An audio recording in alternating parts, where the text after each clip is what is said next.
霊夢、たった1000台のために日本中のファンが奪い合った車があるんだ。1000台？どんな車なの？三菱ランエボの一番最後のモデル、その名も、ファイナルエディション、だ。313馬力はランエボ史上最強、新車429万円が、今や中古で800万円超えだぜ。新車より高いの？しかも、もう二度と作られないってこと？そうなんだ。今日語るのはランエボ3部作の完結編、エボ7からエボ10、そして伝説が終わった日の話だ。ついに完結編、なんだか始まる前からグッとくるね。今日のテーマはズバリ、明記 4G6 さんの最後と、最後のエボが残した313馬力の遺言だ。遺言って言い方がもうずるい、絶対泣くやつじゃん。結論を先に言うとな、エボ7から10が伝説と呼ばれる理由は3つあるんだ。3つ？早く知りたい。1つ目が、ACD とミーベックで曲がる性能がさらに進化したこと。2つ目が、明記 4G63 が幕を閉じて、新エンジン 4B11 に世代交代したこと。そして3つ目が、23年の歴史に幕を下ろした最後のファイナルエディションの存在、だぜ。どれも完結編にふさわしい重みのあるテーマだね。それでは三菱ランサーエボリューションエボ7から10の魅力をご紹介します。それではゆっくりしていってね。実はこのエボ7から10の時代は、エボが世界で一番輝いた頃でもあるんだ。霊夢、ハリウッド映画ワイルドスピードを知ってるか？知ってる。車がいっぱい出てくるあの人気シリーズだよね。その第2作で主役のブライアンが乗ったのが金色のランエボエボ7なんだ。あのポール・ウォーカーがランエボに乗ったの？しかもそれだけじゃない。第3作の東京ドリフトでは主役のショーンがエボ9を狩るんだ。今日の主役が2台も映画スターだったんだぜ。エボ7もエボ9もアイスピに出てたの。そりゃアメリカで人気になるわけだ。おかげで今でもアメリカでエボは若者の憧れの的だ。日本生まれの車が海の向こうの夢になったんだぜ。日本の車が世界の夢になるってなんだか誇らしいね。アニメのイニシャル D でも前作で話した須藤恭一が最後にこのエボ7へ乗り換えてるんだ。エボは強敵の定番だったんだぜ。恭一の最後の相棒がエボ7だったんだ。渋いチョイスだね。もちろんゲームのグランツーリスモにもエボ7からエボ10まで全部出てる。ゲームでエボを知った人も多いはずだ。アニメも映画もゲームもほんと世界中で愛されてる車なんだね。それじゃまずは CTQA2001 年2月発売のエボ7から紹介しよう。お願いします。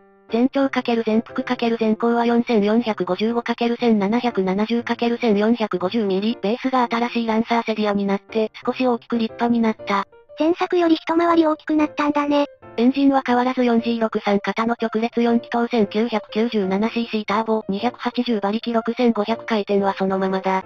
280馬力は自主規制の天井だもんね。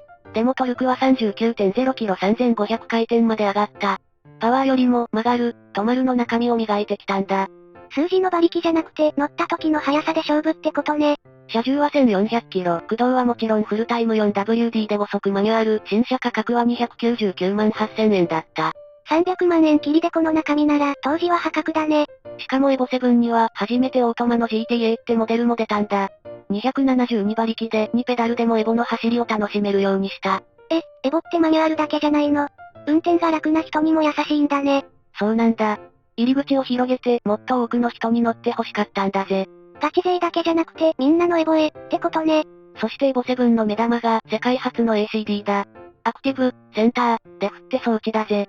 ACD って何？また難しそうな名前が出てきた。簡単に言うと、前と後ろのタイヤへ流す力を路面に合わせて自動で賢く配分する仕組みなんだ。なるほど、賢い頭脳が 4WD についたってことね。前作の AYC が左右の制御なら、ACD は前後の制御。この2つが組んで思った通りに曲がるエボが完成したんだ。左右と前後、両方をコンピューターが操るってもう未来の車じゃん。さて、ここからはエボ8とエボ9、技術がどんどん進化していく話だぜ。完結編はテンポが速い、次も気になる。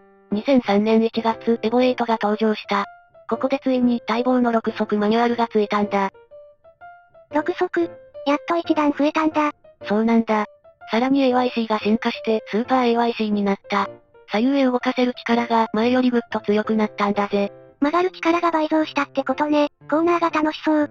そしてこのエボ8からランエボはアメリカでも正式に売られ始めたんだ。それまでは並行輸入でしか手に入らない憧れの車だった。やっと本場アメリカでも正規デビューを果たしたんだね。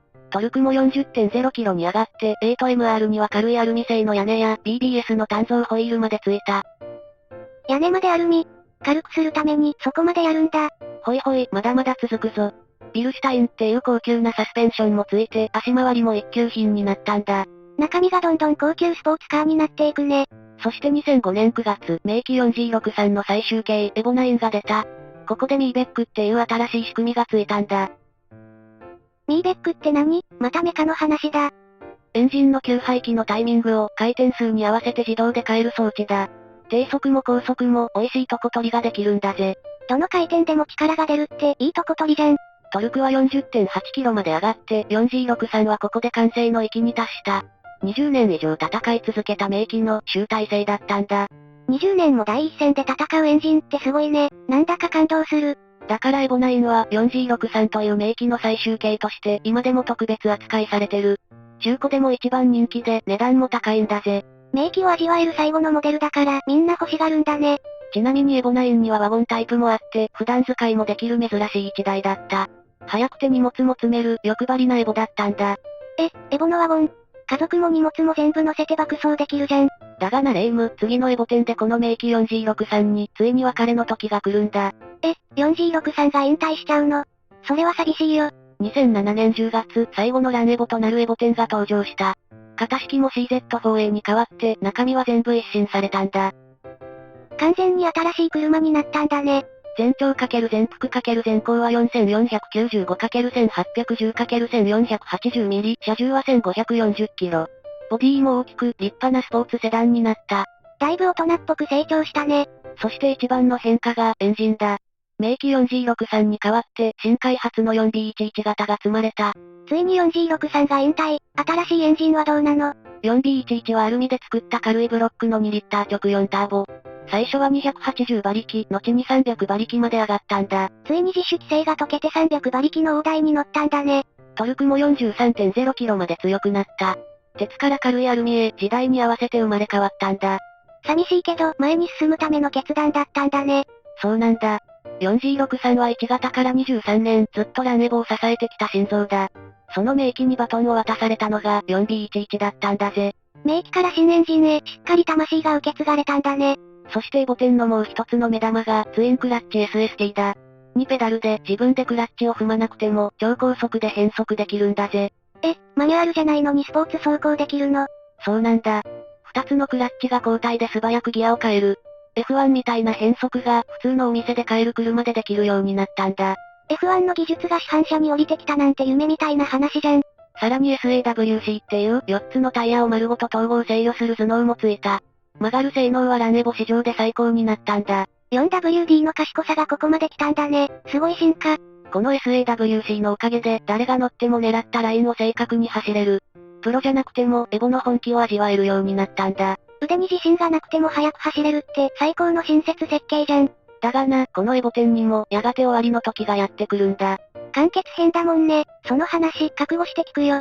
2014年3月、三菱は発表した。ランエボの生産を終わりにするとな。本当に終わっちゃうの？1992年の1型から数えて23年。ファンに惜しまれながら歴史に幕を下ろすことになったんだ。23年も走り続けた車が終わるなんて一つの時代の終わりだね。そして2015年8月、最後の特別モデルが出た。それが日本国内仙台限定のファイナルエディションだ。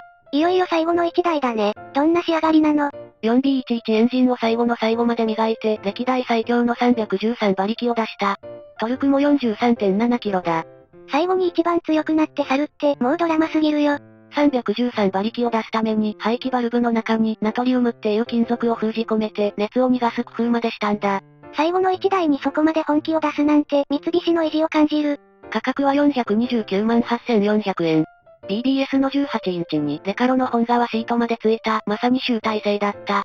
装備も全部入りの文句なしのラストモデルだね。仙台はあっという間に売り切れて発売からわずか 1,2 週間で残りは1桁になったんだ。そりゃみんな最後のエボに乗りたいよね。気持ちわかる。買えなかったファンも多くて抽選になった販売店もあったらしい。それだけランエボはみんなに愛されていたんだ。最後まで大人気だったなんて車にとって幸せな終わり方だね。こうして23年続いたランエボの物語は静かに幕を閉じたんだ。お疲れ様、ランエボ。なんだか胸がいっぱいだよ。さて、ここからはランエボ最大のライバルの話だぜ。あの永遠のライバルだね。絶対外せないやつ。ランエボを語るなら、永遠のライバル、スバルのインプレッサ WR エボ10、STI は外せないぜ。出た、宿命のライバル対決。前作までで話した通り 4G63 のエボと水平対向 EJ20 のインプはデビューからずっと WRC でも峠でもしのぎを削ってきた。始まりが同じ年だったって話、第一作で聞いたよ。そうだ。そしてこのエボ7から10の時代の相手は GDB 型のインプ。2003年にはついにスバルが WRC のドライバー王者を取ったんだ。この時代もまだバチバチに張り合ってたんだね。でも面白いのは2台とも最後は揃って生産を終えたことだ。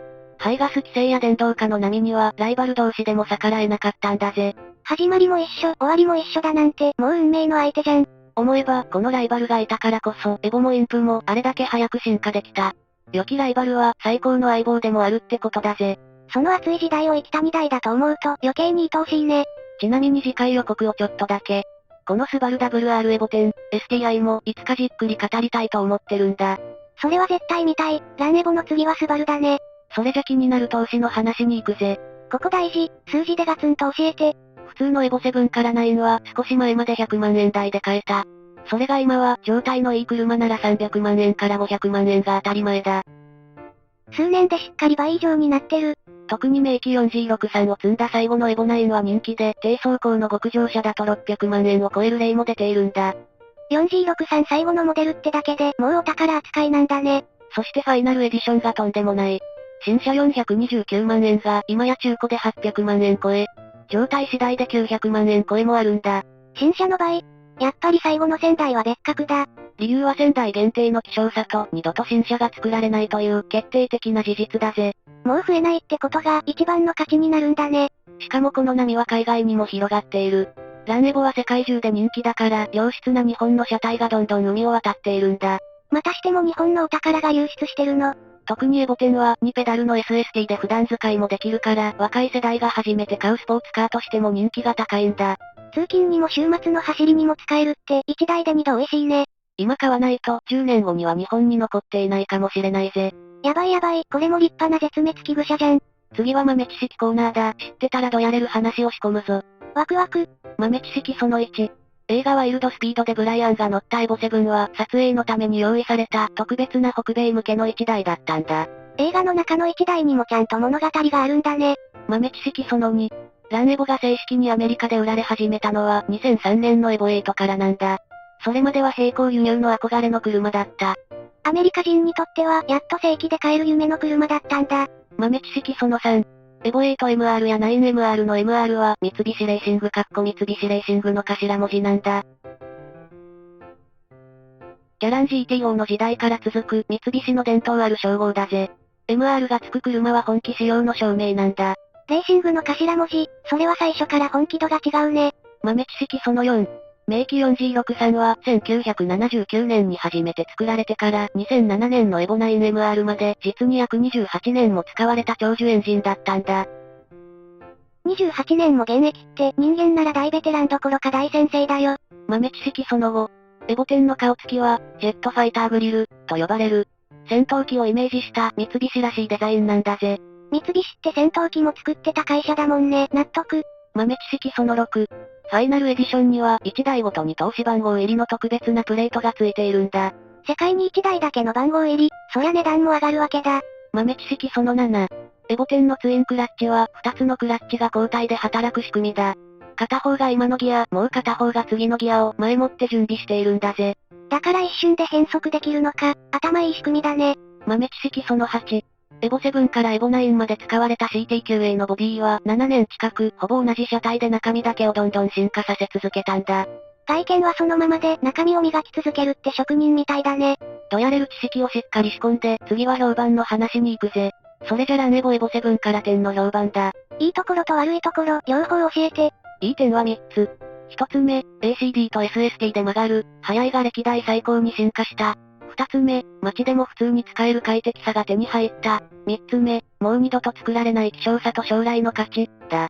速くて快適で、しかも値打ちも乗って全部入りじゃん。悪い点も3つ。1つ目、車体が大きく重くなった。2つ目、燃費は街中でリッター8キロ前後。そして3つ目、もう新車では絶対に買えない、だ。これだけはどうにもならないぜ。最後の悪い点が一番切ないやつだ。でもな、走りに本気を出した男の道具、それがランエボだぜ。だからこそ今も世界中の走り屋に愛されてるんだね。さあここでレイムに聞きたい。4G63 最後のエボ9と新エンジンのエボ10乗るならどっちだ？難しい。でも私は名機を味わいたいからエボ9かな。視聴者の皆もコメント欄で教えてくれよな。エボ9派、エボ10派、ファイナル派、あなたの推しはどれだ？コメント欄でみんなの推しを聞きたい。思い返せば1型の登場が1992年。武骨な競技ベースの1台から始まって、ここまで進化してきたんだ。初代は250馬力、最後は313馬力。23年で世界に通じる名車になったんだね。記念の4連覇、名機 4G63 の引退、そして最後の1000台。全部語り切った気分だぜ。1本目から見てきた人は、きっと感無量だよね。